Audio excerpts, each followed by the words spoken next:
I think one of the best parts about college sports is the training side of it. The training is where you build relationships, friendships, and stuff. Once college sports was over, I was like, I had no sense of self outside of my sport. I'm like, who am I without sports? It was really hard. And I stopped doing things that I love to do and kind of slipped into a lot of anxiety, depression, and I didn't know how to get out. So I went to therapy. Okay. And that helped a lot. Sometimes you need somebody else to talk through it with you, just like we have coaches for everything here. Why personal training? Why'd you go that route? I starting to relate to general population and how they think, and you get busy and you don't want to go into the gym, and stuff was interesting to me. And if I could make a difference and show people like you can do these things, they're hard, they're never going to be easy. The only way that you can't is if you don't try. Welcome to the Higher Form podcast, where high performance meets real life. We talk about how to grow with intention, lead with clarity, and feel strong in every season. Welcome back to the Higher Form podcast. Today, I have a former college volleyball player, a big Taylor Swift fan, and one of our coaches here at Avexia Health and Performance. Welcome, Morgan West. Hello, everyone. Happy to be here. Yeah, I'm excited too. I'm excited to get a chance to walk through your story and share a little bit about you. And just to give you guys context, Morgan's been with us for a little over 2 years now here at Avexia. Yep. Graduated from Fort Hays State University. Big school. Big school, Western Kansas. Shout out. I'm from that area as well. And played volleyball in college. Yes. Outside hitter? Right side. Right side hitter. Mostly, yeah. Okay. I wouldn't know the difference between just being an outside hitter or just a right or left side hitter. It matters. Okay. Well, You're gonna ruffle feathers, don't. Yeah, you're right. It's way too early. Let's not go down that path. Well, cool. Yeah, tell me a little bit about where you're from, and let's just kind of kick it off with your story and how you got where you're at now. All right. So I'm from La Crosse, Kansas. It is tiny. How many kids were in your graduating class? 16. 16. Yeah, like. So were you guys a 1A school then? Yeah. At the time, they played 11-man football. I was going to ask if they were 8-man. I That's think they do literally the 8-man first now, thing so it's even smaller. Okay. I just went back actually last weekend, and living here in a city is very different than back home. Back home, it's quiet. Yeah. You get on the track, and nobody's around. Yeah. There was no cars walking there, so. Do you guys have stoplights? One. One. Literally one in the middle of the whole town, and it's like it takes forever. That's been a big shift, I'm imagining. Yeah. Coming up this way. Yeah, everybody here drives fast. Everything is fast here. Back home, it's like you just take your time. You know everybody. Everybody waves, even driving or walking or whatever. So it's nice. The sense of community, it's a lot different. Very, very different. I think you still get a little bit of that in Kansas City compared to other big cities. I know you've had a chance to go visit in like New York and Chicago and some of those other big cities where going into. Oh my gosh, you don't even look at those people. You just keep walking. Very different than La Crosse, Yeah, Kansas. they keep it pushing. Yeah, for sure. So tell me a little bit about your college athlete experience. I think it's always cool to talk to other people who have been through that experience and how that shaped and formed you. You know, obviously it's a full-time job. You're as a student athlete.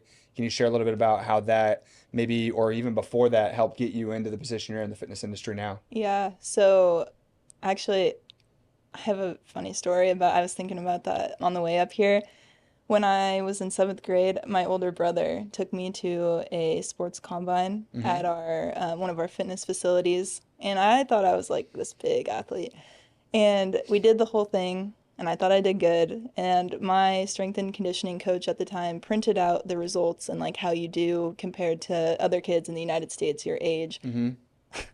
Like 40th percentile, like so bad. And I was like, wow, this is really bad. My brother was like, yeah, you need to, like, you got to work hard. Like, you got to get in the weight room. And that made me mad because you don't want your older brother telling you stuff like that. And so from then on, I just really got into the whole strength side of it, the conditioning. I had a great coach. And that is really when I knew what I wanted to do. I didn't know that athletic training and strength and conditioning were different at the time. So when I went to a lot of people mesh those two together. Yeah. So when I went to college, that's what I signed up for originally. I was going to do athletic training, and it wasn't for me. Really, I knew what I wanted to do. I wanted to be around people, and I wanted to train people. I didn't really know what avenue. And then during volleyball, I met our strength and conditioning coach, And he also kind of got me into it. I just like the process. I like picking their brain Hmm. about why do you do this, and getting to see both sides as an athlete and as a student. It was really good for me. Yeah. Shaped how I do things here. Yeah, well, it gives you a chance to be able to see it from the big picture perspective. Right. You get that like 10,000 foot view around why you're doing what you're doing. Yeah. Were you the kind of athlete that you said this, so you're probably like, duh, I already told you, but were you the one that was always asking, why are we doing it this way? Why are we doing this? Or, yeah, Not questioning in a bad way, just like what is this for? And yeah, different things. But we had a lot of fun. That's I think one of the best parts about college sports is the training side yeah. of it. The games are fun, everybody wants to win, but the training is where you build relationships, Hmm. friendships, and stuff. So, Yeah, it's funny because every time we talk about playing volleyball, we joke around about how we need to get a sand team together because we have so many athletes here. And it's always amazing to me how everyone's like, yeah, let's do sports and let's do this. And you always seem to be like, nope, I retired from that. But the training side of it, obviously, you've stayed super consistent with. right. What do you think that is? What did you just like? I'm done with it. I just too much, or just It what? was a lot. I Yeah, mean, from I think 15 years of playing, and I yeah, did because you all started in sports. seventh No, grade. that That was was a when I got combine. into strength and conditioning. Okay, Yeah. gotcha. So I was younger than that when I started volleyball. And yeah, playing up through 4 years of college, it was a lot. So now I'm just like, I'm retired and I never play, but I do. I'll Yeah, pop out sometimes to some of my friends will text me and be like, "Can you fill in yeah, for our team?" And I have fun with it still, but that was a lot of my life. So I hear I'm you. just like, I'm in a different place now. It makes sense. Yeah, I think that's such a hard transition for so many people, and it feels like you've navigated that really well. I didn't. No, tell me more No. about that. So once college sports was over, I was like, I had no sense of self Hmm. outside of my sport. It was a struggle, and it was in the middle of COVID. Yep. It's worse because What year did you graduate then? 2020. Okay. And then 2021 was my master's. So in that whole time, it's just like everything shut down, and I'm like, who am I without sports? It Hmm. was really hard. I didn't know what I wanted to do next, and I really wanted to get out of the town. I was in Hayes at the time. I just wanted to move. I was like, I need a change of some scenery and just doing something different. So, Yeah, so you graduated college or graduated your undergrad, hmm, and then you did your master's in exercise science. yes. Awesome. Hmm. Did you do any internships in that time Yeah. frame? What did that look So like? that looked like on the days that I had less class, I would go in at certain times with the strength and conditioning team at Fort Hayes, Hmm. and he would give me tasks. Basically, like baseball would come in, and then football, Hmm. softball, all the teams come in, and we're taking them through either conditioning, strength, it depends on the day. And it's long. And you Hmm. can see though that I knew the hours were going to be long if I wanted to be in this industry, and there's a reason why the people that are in it are so they're just happy to do it. Hmm. You have to be passionate about it because it can be long It's days. a grind. Yes. I looked into strength and conditioning more seriously after I'd been into personal training in like 2018. I went out and shadowed at KU and got a chance to make a small relationship and connection with the guy that was there at the time and overseeing their football program. Just seeing the amount of time they spent and learning about how much you have to pay your dues to even get a shot to be an assistant Yeah. somewhere at a small school was Hmm. mind blowing for me. It is crazy. He goes, all right, cool. Well, are you willing to basically work for free for 2 or 3 years and maybe get a shot somewhere? Right. And at that point, I was like, I'm already making some money. I don't want to have to go back to school. Yeah. I have a life. Uh-huh. I just bought a house. Yeah. Yep. It's crazy how that stuff changes. So then you did that. You graduated with your master's, Hmm. and then what happened next? I was at a medical fitness facility, and around that time I started looking into personal training Hmm. because I was working there. They were like, "Hey, if you get certified, you can train." And so I started working on that through the NSCA because that's the only organization that I kind of knew at the time. And Hmm. so I started doing that and finished my test, started training clients, and ever since then it's just been like foot on the gas, it feels like. Yeah. What do you think gravitated you more towards that? Is it just the freedom or the career or the difference? Like, why personal training? Why'd you go that route? I think that in this day and age, especially, it's more so like where those people are at versus athletes. There was a like I was talking about earlier, that time where I had no sense of self. Like that Hmm. was hard for me to get up and work out and do things that now I'm like, these are habits for me. Mm-hmm. And so I started relating to some people that maybe have never done it and they want to change their life. Yep. It was a weird thing to feel because I'm like, I've never struggled with this. And Mm-hmm. now I don't really know what I'm doing. I don't know what I want to do. I'm not making it to the gym. Just, it was a whole thing. And so starting to relate to general population and how they think, and you get busy and you don't want to go into the gym and stuff was interesting to me. And if I could make a difference and show people like you can do these things. They're hard. They're never going to be easy. Even people who really look like they have it all together, it's Mm-hmm. just not. It's not always easy for everybody, and that was a weird lesson for me to learn.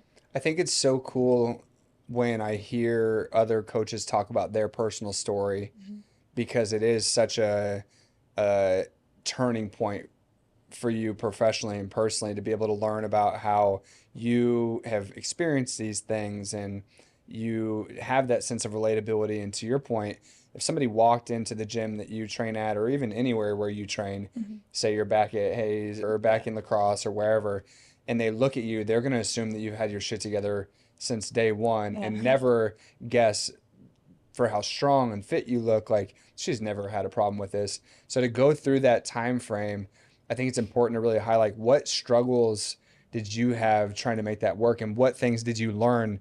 Where did you learn these things around like the pressure, the discipline, the leadership, like some of those things from college? Mm-hmm. Like how did you even make it through that? So, yeah, so initially I did have like all the discipline and things, and I think that honestly, not to bring it back to COVID, but it affected me more than I thought it would. Mm-hmm. And being done with volleyball, I didn't see my friends all the time. Oh, you're isolated. Yes, and Mm-hmm. I stopped doing things that I love to do Mm-hmm. and slipped into a lot of anxiety, depression, and I didn't know how to get out. I would go to the gym and just like try to do my workout and I would leave because I was like, I don't know why I feel this way. I don't know how to deal with it. And I think that a lot in our society is just go, go, go, power through it. Mm-hmm. And I just had to take a step back and I remember talking to one of my friends and she was like, you need to, like, maybe you should talk to somebody. So I went to therapy Okay. and that helped a lot. Yeah. Like, just sometimes you need somebody else to tell you, like, talk through it with you. Just like we have coaches for everything here. Mm-hmm. Sometimes it's the mental side too. And so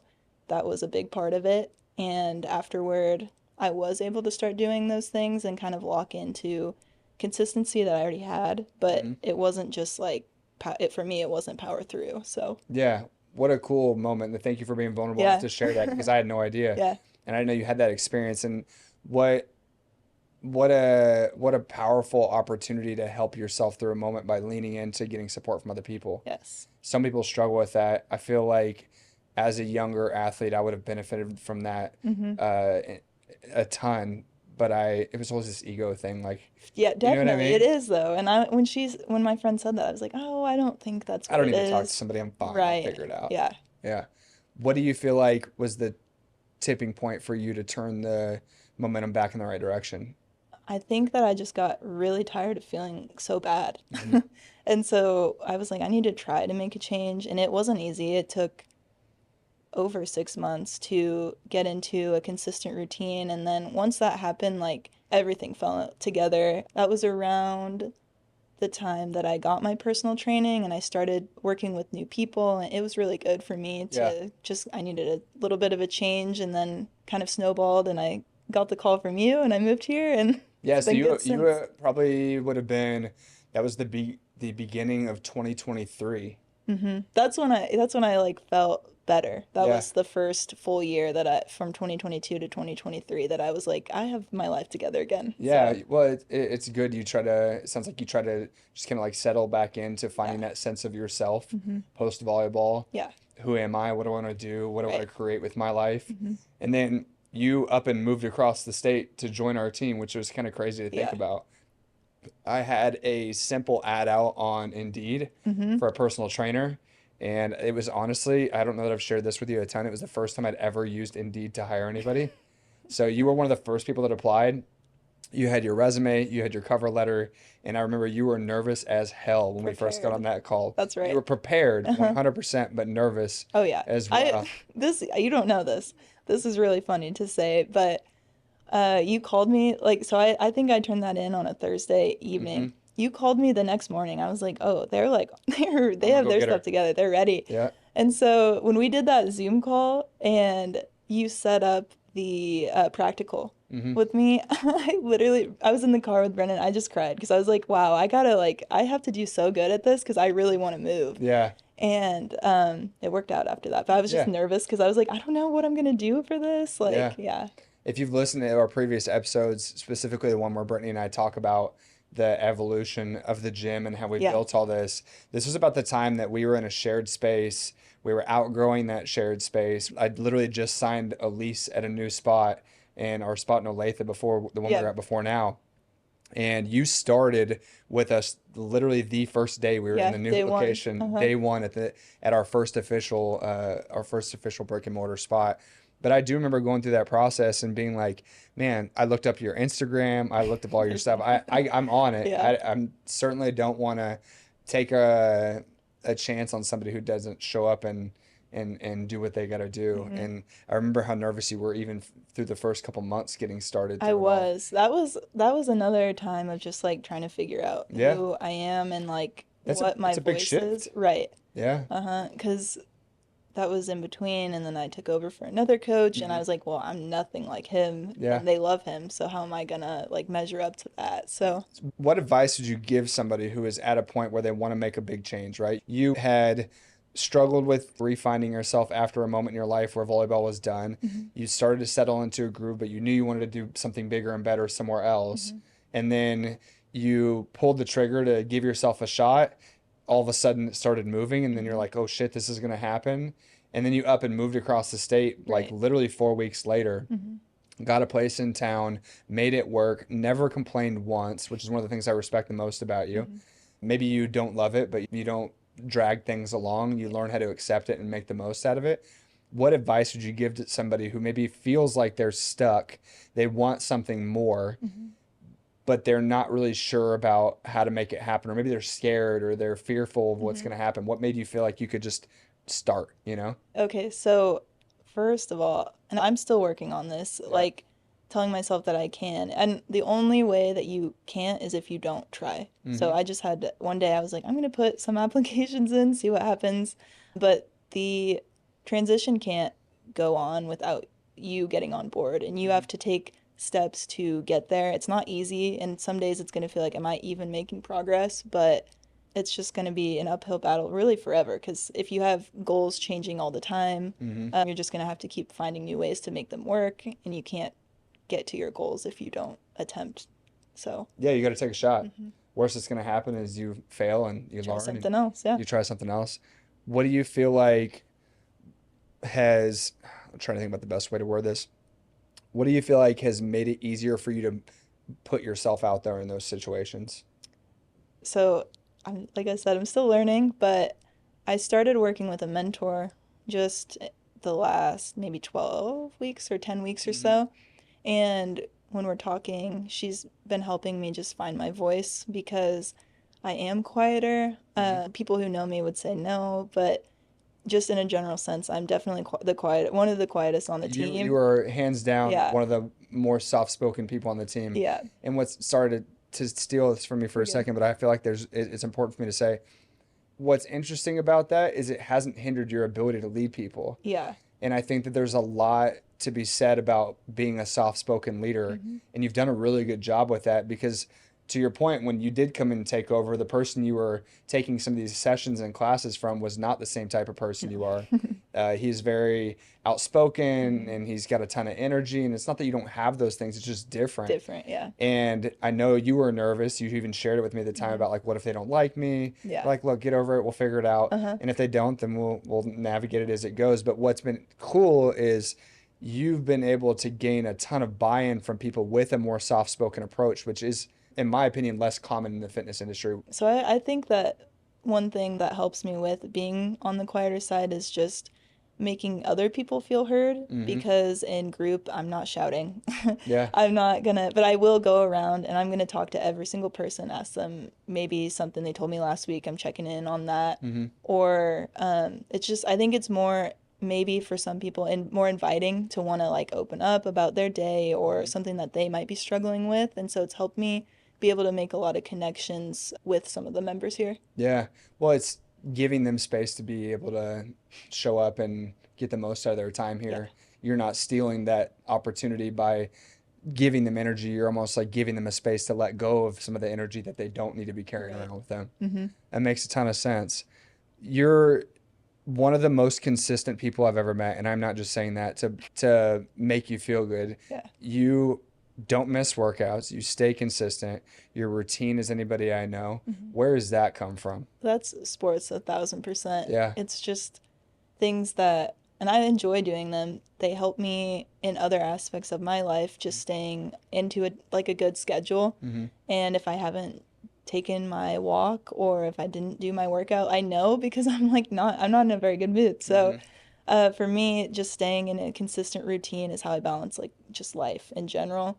If I am not able to do those things, I feel that feels chaotic to me. But Yep. I know that in this field, a lot of people we see, they don't see it that way. Yeah. So I've had to learn how to apply it to others as well. Have you navigated that? Because I know your approach is not necessarily the same mindset that a lot of the Mm-hmm. people you help see things. Right. Actually, something new that I've been doing that I really like is for some of the people I'm seeing, I'm just asking, what is your goal? Like, what do you want to do in 4 weeks? What do you want to do in 12 weeks and so on? And then from there, I've been working backwards. I'm Mm-hmm. like, this is what it takes to get there. Reverse engineering. Yeah. And Yeah. then just small habits, because you can't expect somebody to just get 10,000 steps, drink their water, track all their food, and do everything if they've done not very much. Mm-hmm. I've had to get more strategic with it because one size does not fit all for the people here. So Yep. everybody's going to be different. Yep. So starting with the end in mind Mm-hmm. and then boiling it down backwards. Yeah. That makes sense. I actually just talked to another coach about this earlier today about how that precision nutrition Yeah. picture that I've showed you guys 100 times and I talk about probably too much, Mm-hmm. where it talks about the big picture goal or shows the big picture goal, and you have to create the skills or the behaviors and then Yeah. the tasks and the Mm-hmm. actions and things like that. When it comes to coaching so many people, what are some of the patterns you've noticed across the board? Once again, for context, Morgan coaches more people than anybody else on our staff. You see more people a week Mm-hmm. because you coach so many group sessions. Yeah. You also coach semi-private, you do one-on-one, you do nutrition coaching, you help us with all the different things. So while a lot of our coaches and a lot of our team are very specialized in certain things, Mm-hmm. you're the one person who's kind of the jack of all trades, Yeah. and you do a little bit of everything, which I think is great because I'm naturally more of that person Right. too. What do you feel like are some of the patterns you've noticed across the board working with so many different types of people? Patterns. Yeah, patterns of behavior, patterns of challenges, Oh, things okay. that people struggle with or things you find yourself talking Yes. about a lot. Number one thing is nutrition. Mm-hmm. Somebody maybe thinks that they're doing the right thing and they're like, it's just not working. I'm eating healthy. Right, exactly. I hear that all day. Yeah. And you just have to find a way to make it work for people because sometimes, I don't know, maybe their thing is soda or whatever and they're not drinking very much water. You have to make it work because if you're just like, you can't have any of this, they're Mm-hmm. not going to do it. And also, I think that along the way, I've kind of learned you can't make this unenjoyable too, this Yeah. journey. And if you just have so many, like all these rules, I just think it just doesn't work. So I've gotten a lot better at just meeting people where they are, which Mm-hmm. is, I think, probably the biggest thing in this field. Yeah. We work with people that have no experience Right. and a lot of experience, and they have small amount of progress to Mm-hmm. make and a lot amount of progress. And I agree. I think you hit the nail on the head there. And with that being, there's so many different ways we can help people. Mm-hmm. How do you know what to help people with first? I know you talked about what is your goal, what are you trying to do, but how do you like decide where the best place to start is for people? Kind of depends, yeah, from their goal and then what they came in for too, because we get some people who they're in pain Mm-hmm. and I'm not just gonna go and do like dumbbell workout and push them really hard. Yep. Like it just really just boils down to talking to people. Yeah. And a lot of the time, because I am more on the soft-spoken side, they'll open up and say things that probably if I just ask them questions, they might not like just let that out. But if Mm-hmm. you let them speak and talk through things that are going on in their life and bothering them or they want to change about themselves, then you get a lot more information if you can just like listen. Yeah. Well, I think you make a good point there. If you're Hmm. not talking as much, you get and you know how to ask the right questions, Yes. you're going to get a lot more of the right answers and the things. And if you know how to listen and just actively pay attention to what they're Hmm. saying, you can guide them down a path a little bit more Yeah. strategically there. Another thing that I wanted to talk about with getting to know you, I've gotten to see different sides of you that Don't bring this up. I don't know, you don't know where I'm I going. think so. The first time I ever saw your competitive edge, It's pickleball, it's guys. pickleball. Yes, she knew where I was going. So we went out to Chicken and Pickle here in Overland Park. We did a staff outing. It was around Christmas time ish, Hmm. maybe like 2 years ago. And Morgan showed up in a Michael Jordan shirt, and it looked like she was ready to dominate anybody who came on the other side of the court. I had no idea that you were that fierce of a competitor as an You athlete. got to keep them on their You toes. 100% kept us on our toes. And all of a sudden, we start playing back and forth. And we had a guy on our team at the time that played tennis in Uh-huh. college, and he was very hard on himself. And it was just amazing to watch you go through the process of just like competing. Hmm. So Yeah. it's one of those things where seeing your competitive edge has been cool because you are so soft spoken. Hmm. But when you turn it on, Yeah. it's game time. Right. And one of the things that I think is impressive about that is that switch for you to go into that. And I see it when you work out and I see it Hmm. when you train. I've got a chance to work out with you and train with you a lot. Where did you develop that switch? Was that a college athlete thing? This is before then, for Yeah. sure. I've got Yeah, brothers, let's talk about that. You got and two brothers? yes, and Both then older? yeah, Okay. two cousins, two boys, Okay. and we were all athletes in high school, and I just could not. I'm going to be the best athlete in the family. Yeah. So even like 2 years ago, that's funny because I did a 10K and I was racing my cousin, and I'm like, you're not beating me. Yeah. So it's just something that whenever athletics are involved, I don't know, it just brings something out of me. Yeah. Brennan would say that even in like card games and stuff, I'm just competitive. You don't want to lose. Who wants to lose? Nobody wants to lose. If you're Yeah, keeping score, I'm gonna win. exactly. I'm with you on that. Yeah. I'm with you on that. Another thing that I think is fun to share is how much you're into music. I talked about how you're a big Yeah. Swiftie. I know you like The Weeknd a lot too. You Hmm. recently went to Chicago to watch that concert. Was Yes. it good? It was so good. Yeah. Yeah. Great performance. Worth it. Yeah. And music has seemed like it's probably been a big part of your life. I know when Uh-huh. I've gone through some of my own struggles, like what you shared, Hmm.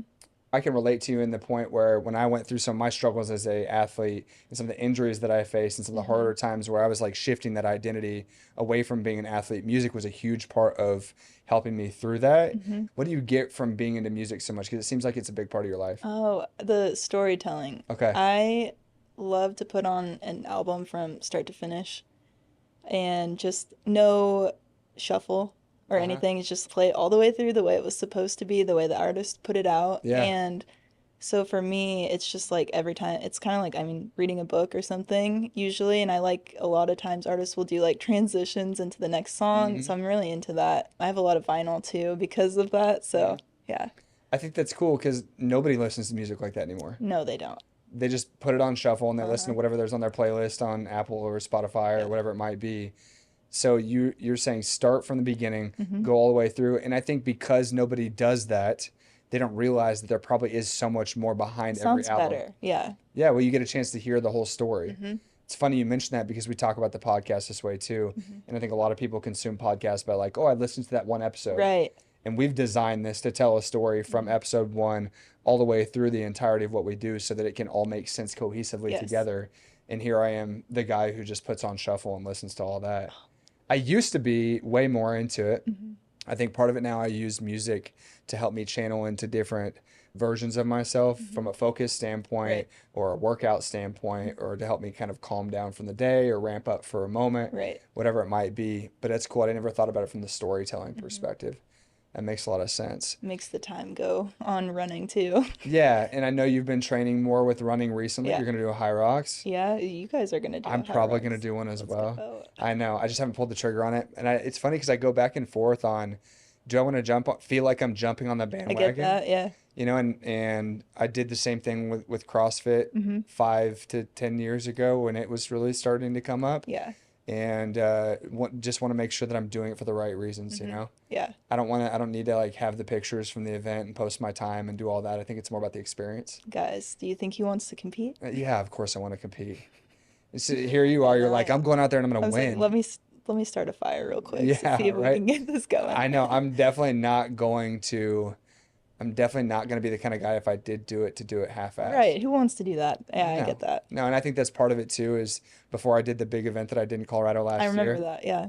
before I did that, I had to pay for it before I wrapped my head around it. Hmm. And once I had it done, I was like, all right, well, I'm in It's now. time. Yeah. Like, I have to figure out a way to make this Hmm. make sense. So it's funny. I was telling Brittany as I'm going back and forth here, and it's about time to buy tickets. Yes. This episode will come out after that. So I just need to wrap my head around it, I Right. think. I get that. So, why are you doing a High Rocks?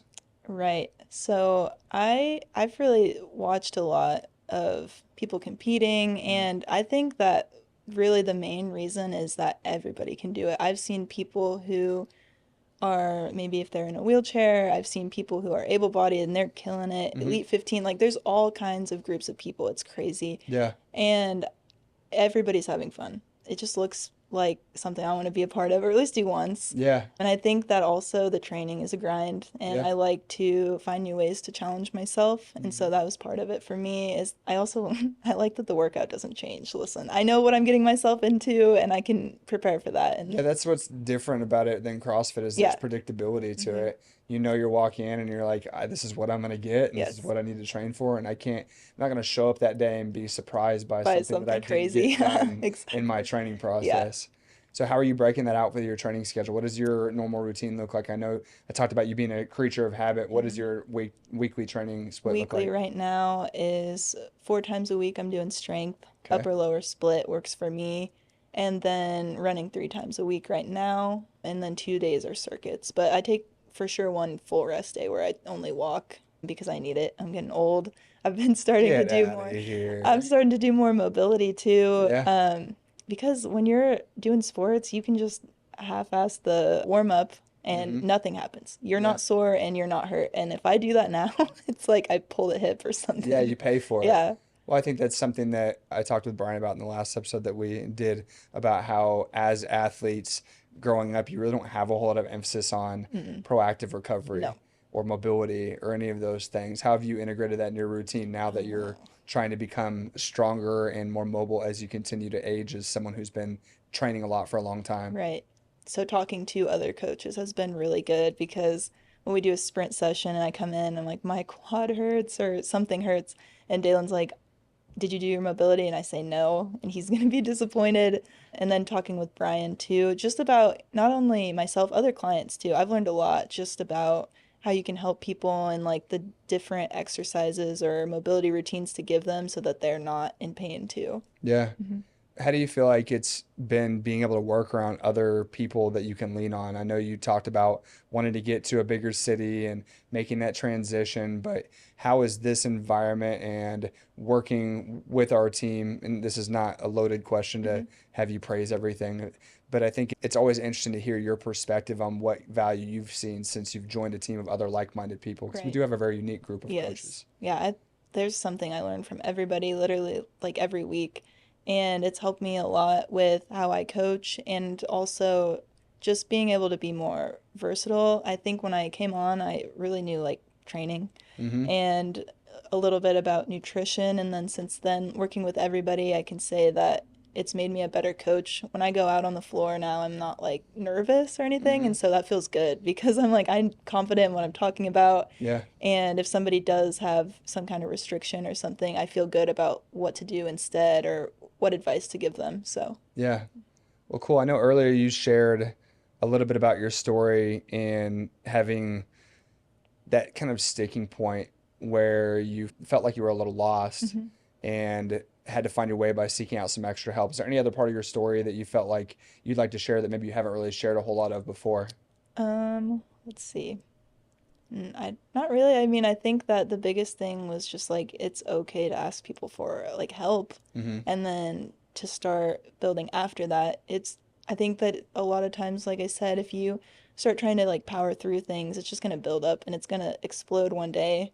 And instead of doing that, just take a step back and rework on things. Everybody needs some kind of not self-help, but like do you know what I mean? Support. Support. Yeah. Yeah. Where, Community. community, just where they can learn to grow and be themselves and just find something that they stand for. And that's when you get out of college, you're graduate and you're done with sports. It's just like wild to It's a experience. big shift. Yeah. And it's tough for a lot of people to go through. And maybe that's not something that's relatable for everyone, Hmm. but maybe you're somebody who's never, ever decided that this is going to be a part of your life or had the opportunity for fitness Hmm. and sports to be a part of your life.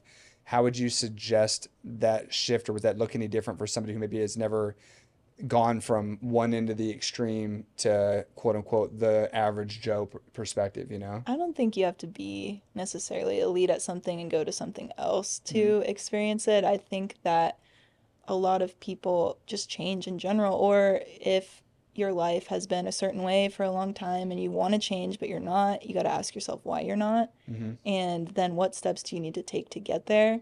For everybody, it's going to look a little bit different. Yeah.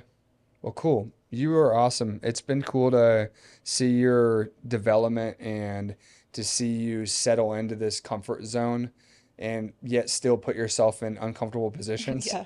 I know that that's something you've been actively working on more Hmm. recently, is finding ways to continue to grow even though you may not know what that looks like. Yeah.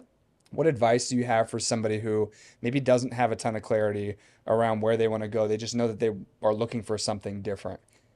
I would say that this is my favorite thing to do, and people can call me whatever. I am a January 1st resolutionist till I die. And I'm not picking like crazy things. I make a vision board every single year, but you don't have to start. I think a lot of people are like, I have to start at the new year. You don't have to, Yeah. but just make a list of your goals and figure out what you want to do first. That's the biggest thing, and then take some kind of step towards it. It can be a new certification, it can be reading a book, it can just find out what you like, find out what you want to do, write it down. And it matters because in 2021, I made one of these boards. I Is that said, your first time?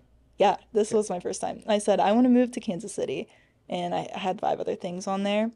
And I worked really hard. It didn't happen in 2021 or 2022. And then by 2023, it's just a whole process that I had to go through. But it's cool to go back and look at them because there's other stuff on there that I'm like, wow, this happened then and this happened. And so it might not happen in that year, but just keep working towards it. It can be a long process. That's such a powerful thing to say too, because Uh-huh. I feel like there's this expectation for things to happen so fast, Yes. Oh, yeah. you know, Hmm. and there's no coincidence. Some people would call that manifesting.